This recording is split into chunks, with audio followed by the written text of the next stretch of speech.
and welcome back to my vlog. This is a very special video today and I want to dedicate it to my Yiayia, who has watched every single one of my YouTube videos, all 80 of them in fact, and it is very fitting that this vlog is number 80 as today is her 80th birthday. And this vlog is about me visiting where she grew up in her home village in Limnos, Greece. Happy birthday, Yiayia. Limnos is a Greek island in the northern Aegean Sea and has a population just over 16,000 people. It is well known for its deep historical significance and has been inhabited since prehistoric times, with connections to ancient myths and legends, a couple I will go into detail. It is reachable via plane from Athens and by ferry as well. Limnos is off the beaten track and you probably haven't heard of it, but it has become more popular recently for windsurfing and kite surfing on the eastern side of the island on Keros Beach.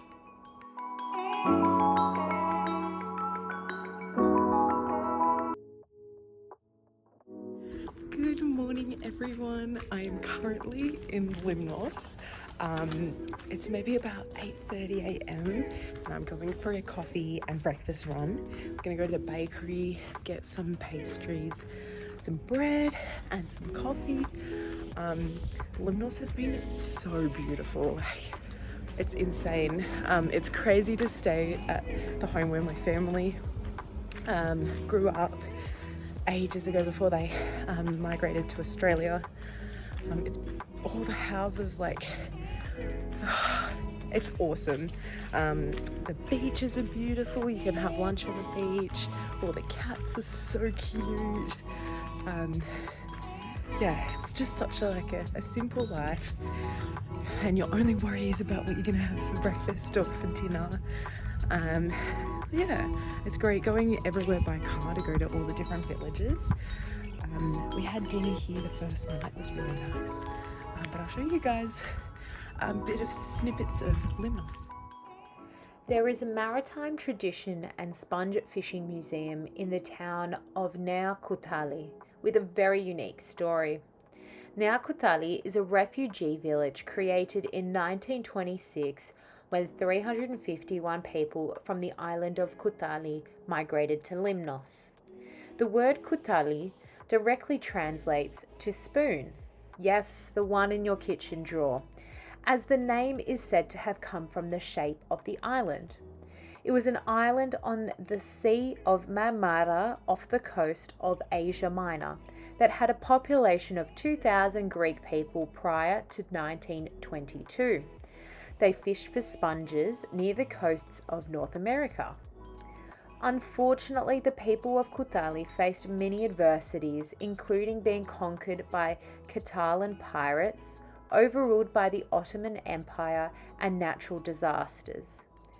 They migrated to Limnos and built Nea Koutali, which translates to New Spoon, where the town still thrives today.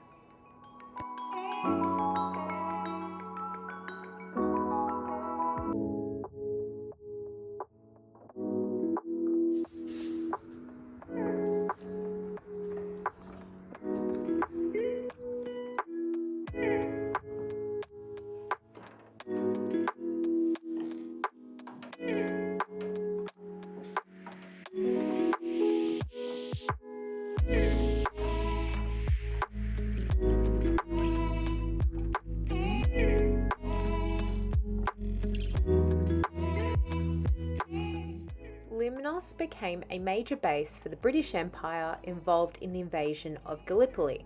During the Gallipoli campaign, Limnos served as an important rest camp for approximately 5,000 to 7,000 Australian troops and was a major hospital base. In 1915, close to 100,000 sick and wounded arrived in Limnos to be treated or evacuated to hospitals in Egypt, Malta, and England. Many Australians who were to take part in the Gallipoli landing spent several weeks camped around the harbour, making routine marches around the island and practicing handling the ship's boats in which they would land on the peninsula. There are currently 3 war cemeteries on Limnos, and 145 Australian soldiers are buried in 2 of them, both with roads now named Anzac Street.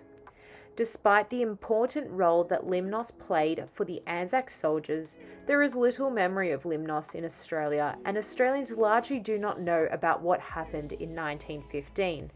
Thankfully, the relationship between Limnos and Australia has been commemorated in recent years, and the Great War Centenary has allowed more sponsorship for exhibitions, statues, memorials, and books.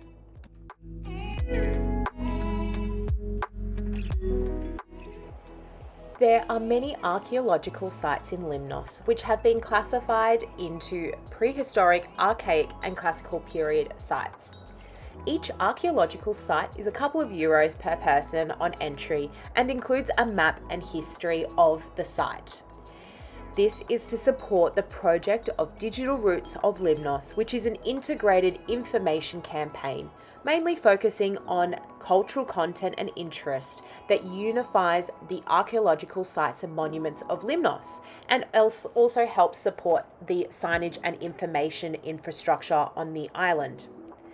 My favourite archaeological site that I visited was the ancient theatre in Hephaestia, which dates back to the Hellenistic period, constructed in the later 5th century BC.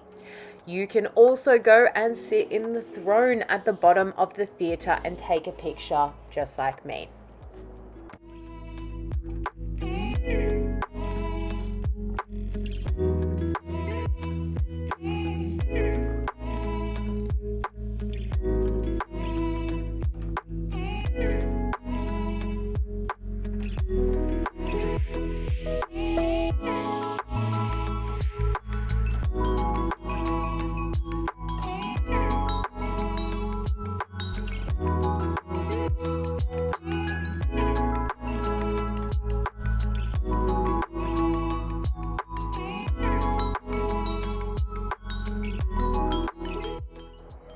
Limnos churches present a unique interest as to their beautiful architecture and religious treasures, including holy icons and beautiful frescoes. The most famous church on Limnos is the unique roofless Panagia Kakaviotissa, which is a 15th century chapel inside a cave mouth. I didn't visit it personally because it is a 20-minute hike. But my personal favourite was the chapel of Zouthochos Bihi, which sits above the historic village of Kotsinas from the 15th century. Climbing down the countless stairs, you will come across the fountain with the holy water. Thank God there are light bulbs in here.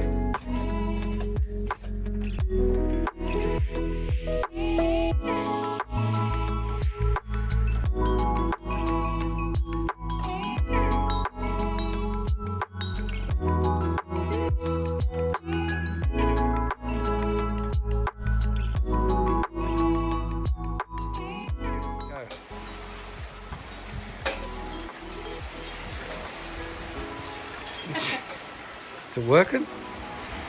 Yeah. We get it.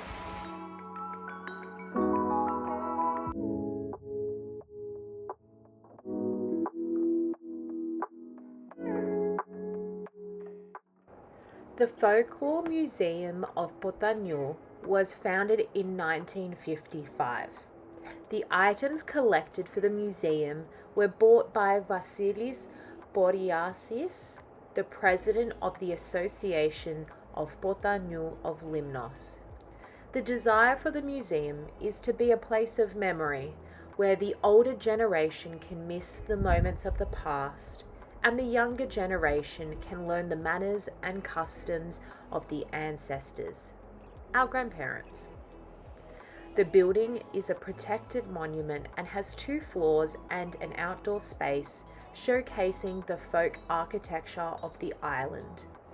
The main spaces show the historical objects to highlight the way of life of the people of Limnos in earlier times, through different aspects of their lives, such as home life, professional activities, spiritual pursuits, manners, and customs. living in older Lemnian times, was defined by a strong connection to agriculture, maritime trade, and a distinct, often isolated cultural identity influenced by myth and then later Athenian rule. Life was intimately tied to the land and sea, with a high concentration of villages and farms, particularly in fertile areas, often supported by grain production. The museum also has a large dedication to World War I, explaining the significance of the town and island's involvement in the Gallipoli campaign.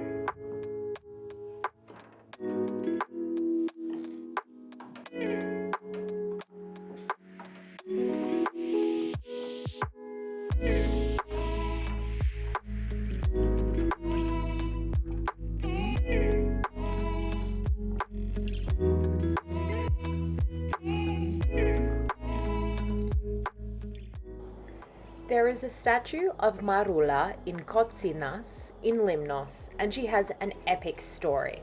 Marula was 18 years old in 1478, and her father was a soldier defending the fort against Suleiman Pasha. When the Turks murdered him before her very own eyes, Marula felt enraged, and she picked up her father's sword swiftly and began to charge against the Turks. Despite her being a young girl, the other villagers were inspired by her amazing act of bravery and followed suit and attacked the Turks with great force, causing them to flee. The bravery of Marula has been praised, and there is now a bronze statue where the fort once used to be. It reminds us that acts of tremendous bravery that involve love for family and country can never fade in the course of time.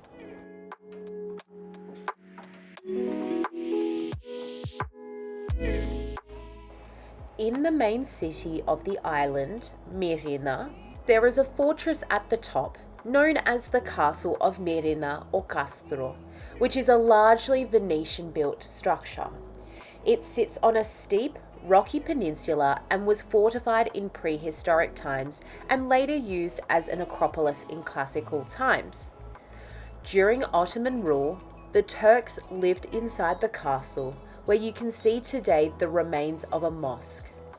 In 1770, serious damages were caused to the castle by the Russian fleet, who had tried to free Mirina from the Turks. Inside the walls, there are cisterns, remains of houses, and an underground vaulted room. Today, this castle is uninhabited, but it is the refuge of 200 deer, which the locals provide with food and water.